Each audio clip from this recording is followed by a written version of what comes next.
finally ফ্ৰেণ্ডসকল SSLC এক্সামৰ যিটো result সেইটো কিন্তু অলৰেডি আউট হৈ গৈছে আপোনালোকে ৰিজাল্টটো চেক কৰাৰ বাবে মই ভিডিঅ'টো ডিছক্ৰিপশ্যনত যে মই লিংক দি ৰাখিছোঁ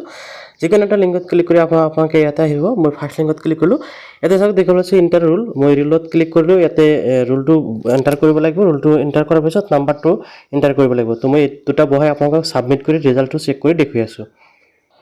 মই ইয়াতে ৰুল আৰু নাম্বাৰ সকলো বহাই দিছোঁ find result out option click কৰিলোঁ ইয়াতে কিন্তু ৰিজাল্টটো আহি গৈছে আপোনালোকে দেখিবলৈ পাইছে ইয়াতে কিন্তু ৰিজাল্টটো আপোনালোকে দেখিবলৈ পাইছে ধুনীয়াকৈ ৰিজাল্টটো আহি গৈছে তো আপোনালোকে কিন্তু এনেকৈ ধুনীয়াকৈ অতি সহজতে ৰিজাল্টটো চেক কৰিব পাৰিব যে কোনটোত কি আহিছে কোনটোত কি হোৱা নাই সকলো কিন্তু আপোনালোকে অতি সহজতে এনেকৈ চেক কৰিব পাৰিব তো আশা কৰোঁ আপুনি নিশ্চয় দেখা পালে যে কেনেকৈ আপোনালোকে ৰিজাল্টটো চেক কৰিব পাৰিব তো আগন্তুক দিনত তেনেকুৱাকৈ গুৰুত্বপূৰ্ণ ভিডিঅ'সমূহ পাই থাকিবলৈ বা এনেকুৱাকৈ ভিডিঅ'সমূহ পাই থাকিবলৈ আপোনালোকে চেনেলটো ছাবস্ক্ৰাইব কৰিব আৰু কেনেকৈ আপোনালোকে